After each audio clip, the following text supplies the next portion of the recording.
fateful incident that took place early in the morning on 30th July.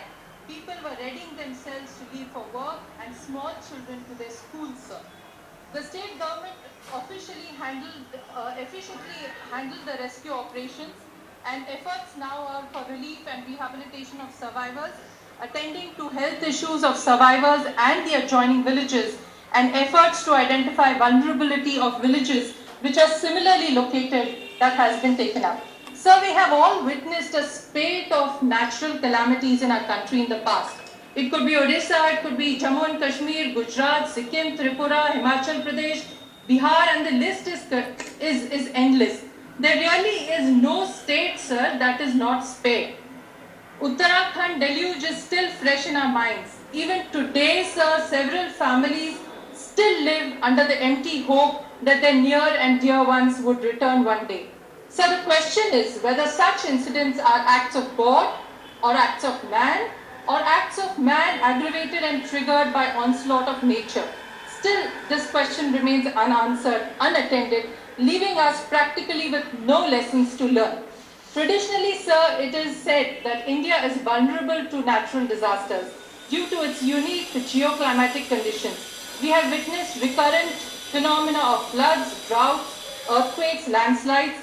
This we see is now compounded by incidents of cloudbursts, cyclones, forest fires.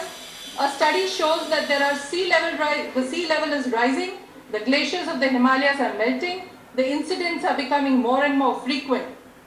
The UNFCCC, sir, has identified India as one of the hotspots for impacts of climate change, and we can witness it that it is a reality now.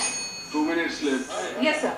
Secondly, sir, in our pursuit for greater economic growth, we are tending to lend a blind eye to environmental impacts in the process of development.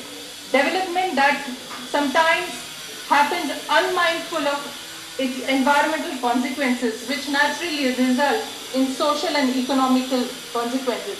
Closer home, sir, each one of us here has now realized that climate change is not a phenomena which is to be restricted to the North and South Pole, but has reached our doorstep.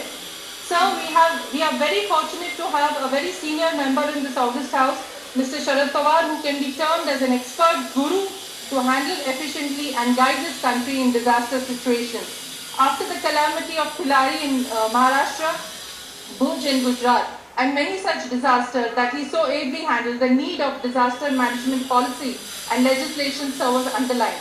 First, I want to make 3 points and suggestions, sir. One is regarding the Disaster Management Act, which came into being in 2005.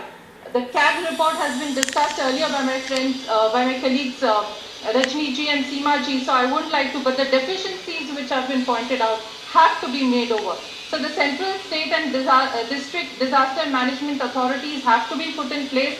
Sir, the important aspect is that the immediate response force for any such calamity is the local self-government.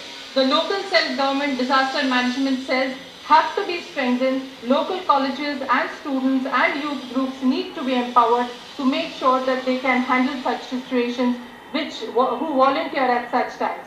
Second, sir, we do not have to wait only for a disaster to happen. So we will have to reduce the risk strategy. So disaster risk strategy, only last year, Honorable, our former Prime Minister Manmohan Singh ji opened a platform for this, and I suggest that it goes down up to the local self-government. And my last point, sir, that we have to see that adaptation and mitigation measures are taken up. More awareness on climate change has to be created. We know that these are anthropogenic reasons why this is happening. We have to go out to the people to make them understand that these are the consequences which are going to happen. We have caused damage for the next 50 to 100 years, and therefore they have to be prepared for such contingencies. My last submission, sir, these incidents are not standalone incidents. They are SOS calls for us to wake up and do something.